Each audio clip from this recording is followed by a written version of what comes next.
नमस्कार साथियों, मैं प्रियंका गुप्ता लर्निंग टुगेदर पे आप सबका स्वागत करती हूँ। कैसे हैं आप सब लोग।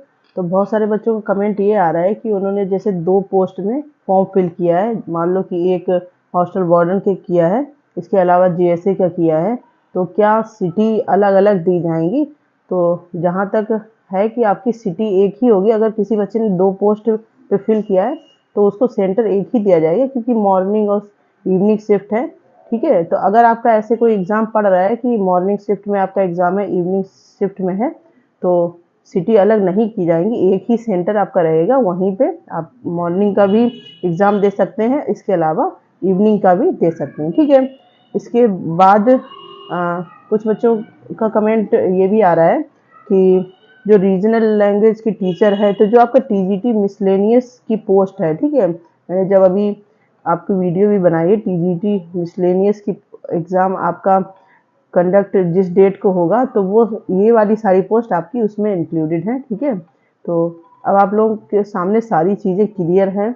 आपके पास कितना टाइम है, जिनका भी 16 को एग्ज़ाम है, 17 को है, 23, 24, ठीक है, या फिर जिनकी 2 पोस्ट हैं और एक ही दिन पड़ रहा है, जैसे शायद हॉस्टल बॉर्डर या जीएसए का इवनिंग और मॉर्निंग शिफ्ट में पड़ रहा है, तो आपकी सिटी अलग नहीं की जाएगी, क्योंकि वो उन्होंने पहले से ही सारी चीज़ें देख के ही आपको सेंटर अलॉट किए जाएंगे, जो भी किए जाएंगे। ठीक है, इसके बाद है कि एडमिट कार्ड कब आएंगे। तो ज़्यादातर एग्ज़ाम के एडमिट कार्ड आपको 1 वीक पहले ही देखने को मिलते हैं, तो उसकी टेंशन ना लें।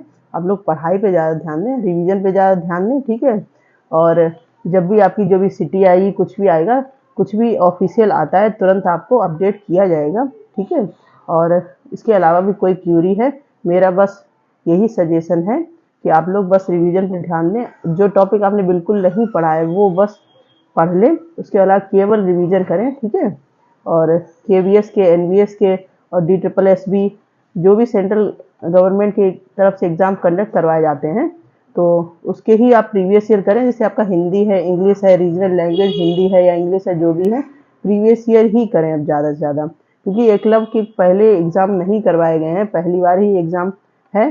तो केवीएस, एनवीएस और DSSB, इसके अलावा जो भी सेंट्रल गवर्नमेंट की तरफ से करवाया जाता है एग्ज़ाम, उसके आप प्रीवियस ईयर करते रहें। और क्योंकि ये वाला एग्ज़ाम आपका सीबीएसई कंडक्ट करवाएगा, तो एग्ज़ाम का पैटर्न लगभग वैसा ही रहेगा जो केवीएस और एनवीएस के एग्ज़ाम का रहता है। ठीक है, तो सीबीएसई कंडक्ट करवाएगा, उसी हिसाब से आपका पैटर्न रहेगा, अच्छा खासा पेपर रहेगा।